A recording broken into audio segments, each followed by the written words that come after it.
Good morning students. जैसा कि आपको मालूम है कि मैं एक्सरसाइज 2.1 बताने जा रहा हूँ। एक्सरसाइज 2.1 के दो क्वेश्चंस मैं आपको फर्स्ट और सेकंड में आपको पहले ही दे चुका हूँ, जो कि मल्टीपल चॉइस थे। थर्ड क्वेश्चन देखिए। थर्ड क्वेश्चन में आपको क्या करना है, आपको ये बताना है कि दिया गया क्वेश्चन जो है वो polynomials in one variable, polynomials in one variable, अच्छी तरीके सुन लेना, है या नहीं और क्यों, रीज़न के साथ। ठीक है, तो मैंने यहाँ पे थर्ड क्वेश्चन का सी पॉइंट लिया है √2y plus √3y।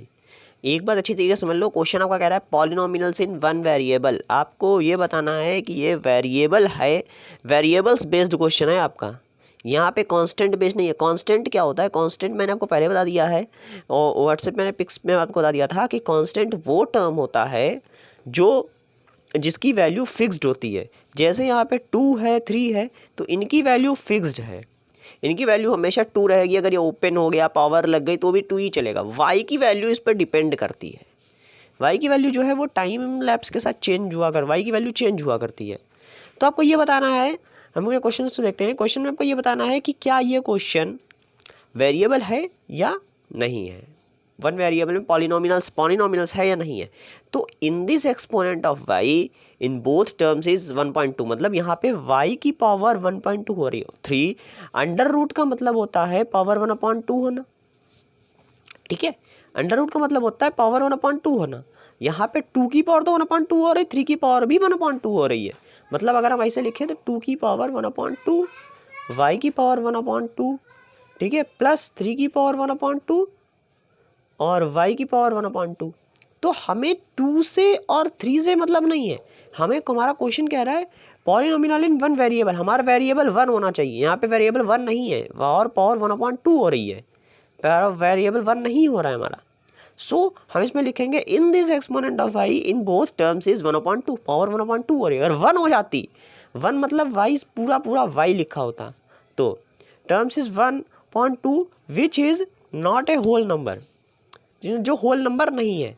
Whole number होने के लिए पावर 1 होना ज़रूरी है। A whole number, therefore it is not a polynomial, कि ये पॉलिनोमिनल नहीं है। ठीक है, नेक्स्ट नंबर 4 है, right the coefficient of y square in each of the following. Y square का कोफिशिएंट लिखना है। वाई स्क्वायर का कोफिशिएंट मतलब वो डिजिट या वो चीज़ जो वाई स्क्वायर के साथ अटैच्ड है, वाई स्क्वायर के साथ, ना कि वाई के साथ, सिर्फ वाई स्क्वायर के साथ। जो चीज़ आपसे कही जाए सिर्फ उसी का कोफिशिएंट लिखना। अगर वाई कहा जाए तो वाई का कोफिशिएंट लिखेंगे, वाई स्क्वायर कहा जाएगा तो वाई स्क्वायर का कोफिशिएंट लिखेंगे। तो इसको ऐसे लिखेंगे, solution the coefficient of y square is, y square के साथ क्या है, π/4 है, तो यहाँ पे π/4। ठीक है, मैंने इसका थर्ड पॉइंट लिया है। ठीक है,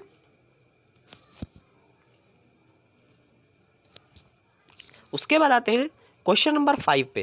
क्वेश्चन नंबर 5 क्या था, डिग्रीज आपको बतानी है। मैंने आपको पहले डिग्रीज एक्सप्लेन कर दी है। मैंने जब चैप्टर एक्सप्लेन किया था तो उसमें डिग्रीज आपको बताई थी, वो आपको अब एज ए क्वेश्चन मिला है। क्वेश्चन आपको इसकी डिग्री बतानी है। डिग्री में मैंने 5th क्वेश्चन है आपका, उसको मैंने थर्ड पॉइंट लिया है, 3z-2, 3z -√2। इसमें मैंने कहा था कि जिस वेरिएबल की पावर सबसे बड़ी होगी वो पावर ही उसकी उस पॉलिनोमियल की डिग्री कही जाएगी। ठीक है,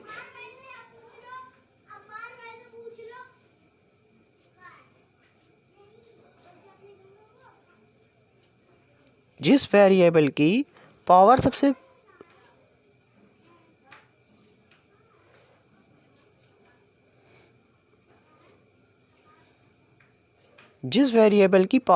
बड़ी होगी ठीक है, उसी की डिग्री सबसे बड़ी कही जाएगी। ठीक है, the highest power term in 3z, the highest power term in 3z and it's exponent is 1। ठीक है, क्योंकि इसमें सबसे, अगर 2 की पावर ले तो 1/2 हो जाएगी, z की पावर होगी 1, तो सबसे बड़ी पावर होगी 1। तो हम इसका आंसर कैसे लिखेंगे, the highest power term in 3z and it's exponent is 1, so it's degree is 1। The highest power term in 3z and it's exponent is 1, so it's degree is 1, क्योंकि सबसे बड़ी पावर जो है वो z की power है, variables की power. पर हम यहाँ पे बात वेरिएबल्स की पावर की करेंगे, ना कि हमें कांस्टेंट की बात करनी ही नहीं है। जैसे यहाँ पे ये देखो टर्म दिया गया है नंबर 4 में 5, इसमें कोई वेरिएबल नहीं है, सिर्फ 5। तो क्या करें, क्योंकि हमें तो बात तो सिर्फ वेरिएबल्स की करनी है, डिग्री निकलेगी वेरिएबल की पावर से। ये बात अच्छी तरह समझ लो, जो डिग्री निकलेगी वो वेरिएबल की पावर से निकलेगी, ना कि कांस्टेंट की पावर से। वेरिएबल्स यहाँ पे कोई वेरिएबल नहीं है। तो हम इसका आंसर कैसे लिखेंगे, in this term only one term 5 which can be written as 5y²। ये मोनोनॉमिनल्स में आ सकता है, बट यहाँ पे वेरिएबल नहीं है, इसलिए हमने इसको y दे दिया। y पे पावर 0 रहे, क्योंकि ये हमने दिया है, इसलिए y की पावर 0 लगा के देंगे, कोई पावर नहीं है। And the exponent of this term is 0, तो इसका एक्सपोनेंट जो होगा वो 0 हो जाएगा। सो द डिग्री इज 0, तो इसकी डिग्री भी 0 हो जाएगी। क्लियर। अगर वेरिएबल इसके साथ होता, मान लीजिए ये 5 ना होकर के 5y होता, तब इसकी डिग्री हो जाती 1, क्योंकि y के ऊपर जो पावर है वो 1 है यहाँ पे। या फिर 5y³ लिखा होता तो पावर हो जाती 3, क्योंकि इसके ऊपर 3 पावर है। ठीक है, जैसा टर्म होगा, हमें सिर्फ वेरिएबल के पावर से बात करनी है, कांस्टेंट की पावर से कोई मतलब नहीं है। ठीक है, उसके बाद क्वेश्चन नंबर 6 है, classify the following linear quadric cubic polynomials. हमने लीनियर क्वाड्रिक और क्यूबिक तीनों टाइप के पॉलिनोमियल्स मैंने आपको पहले ही पढ़ा दिए हैं। अब ये इस क्वेश्चन को आपको अपने आप इसमें डिफाइन करना है। पहले आपको क्वेश्चन लिखना है, इक्वल टू लगाना है, उसके बाद आगे लिख देना है जो भी आपका टाइप्स आपको लगे, लीनियर हो तो लीनियर लिख दीजिए, क्वाड्रिक लगे तो क्वाड्रिक लिख दीजिए, क्यूबिक लगे तो क्यूबिक लिख दीजिए। ठीक है, क्वेश्चन नंबर 7 है, classify the following one variable. ये भी वैसे ही है, आपको इसमें बताना है कि वन वेरिएबल है। वन वेरिएबल मतलब अगर क्वेश्चन के सारे टर्म्स x हैं, उसमें x के साथ कोई दूसरा x y नहीं यूज़ हुआ है, या खाली x है, उसमें सब x ही आए हैं, कोई दूसरा टर्म नहीं आया, दूसरा वेरिएबल नहीं आया। वेरिएबल की बात हो रही, देखिए वन वेरिएबल, टू वेरिएबल मतलब x y, y z, a b, b c, ऐसा कुछ भी। थ्री वेरिएबल्स मतलब a b c, x y z, ऐसा कुछ भी। तो आपको वो पहचानना है और क्वेश्चन लिखना है, उसके आगे इक्वल टू लगाना है, लिख देना है one variable equal two variable, जो भी आपको लगे। ठीक है, वो तो जब आप करके मुझे दिखाएंगे तब समझ में आएगा, तो मुझे पता चले कि आपको समझ में आया कि नहीं आया। Right the following in standard form. इससे स्टैंडर्ड फॉर्म में आपको लिखना है। स्टैंडर्ड फॉर्म में क्या करना होता है, स्टैंडर्ड फॉर्म में आपको एक टर्म दिया जाता है, लंबी सी एक पॉलिनोमियल चेन दी जाती है। ठीक है, उसको आपको स्टैंडर्ड फॉर्म में लिखना होता है। स्टैंडर्ड फॉर्म में लिखने का मतलब है कि आपको उसको पावर्स के डिक्रीजिंग ऑर्डर में लिखना है। स्टैंडर्ड फॉर्म का मतलब होता है पावर्स का डिक्रीजिंग ऑर्डर, मतलब सबसे आगे आप लिखेंगे सबसे बड़ी पावर जो भी होगी, सबसे बड़ी पावर वो आएगी।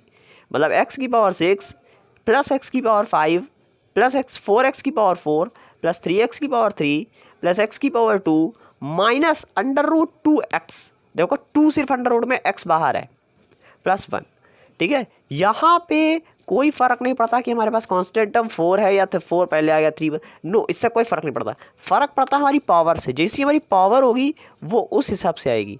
ठीक है, पावर का डिक्रीजिंग ऑर्डर होता है, कांस्टेंट टर्म्स का डिक्रीजिंग ऑर्डर नहीं। पावर के डिक्रीजिंग ऑर्डर पे आपको स्टैंडर्ड फॉर्म लिखनी है। ठीक है, उसके बाद आता है question number 9, identify the monomials, binomials and trinomials. आपको मोनोनॉमिनल, बाइनॉमिनल और ट्राइनॉमिनल्स बताने हैं कि कौन मोनोनॉमिनल है, कौन बाइनॉमिनल है, कौन ट्राइनॉमिनल है। मैंने आपको बताया था कि मोनोनॉमिनल में 2 टर्म हो सकते, मोनोनॉमिनल अकेला होता है, बाइनॉमिनल में 2 टर्म हो सकते हैं, ट्राइनॉमिनल में 3 टर्म हो सकते हैं। ठीक है, मैंने x बता दिए, x मत समझना, कोई भी 3 चीज़ें। यहाँ पे माइनस भी हो सकता है, प्लस माइनस हमेशा जो है टर्म्स को ब्रेक करते हैं। जहाँ जहाँ प्लस या माइनस लगा दोगे तब वो 3 चीज़ों की नहीं, जब प्लस यहाँ पे प्लस लगे तो ये 2 हो गए, माइनस और प्लस 2 लग गए तो यहाँ पे 1 2 3, ये 3 टर्म हो गए। ये ट्राइनॉमिनल है, ये बाइनॉमिनल है, ये मोनोनॉमिनल है।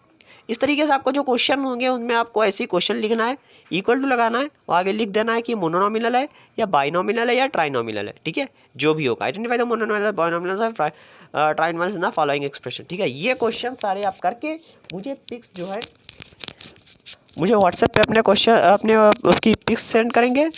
और चैनल को सब्सक्राइब जरूर कर दीजिएगा, क्योंकि अभी आगे बहुत सारे क्वेश्चंस आने हैं, बहुत सारे पढ़ाई करनी है, एक्सरसाइजेस करनी है, तो सब्सक्राइब करने आपको इसकी नोटिफिकेशन मिलती रहेगी। ठीक है, थैंक यू स्टूडेंट्स।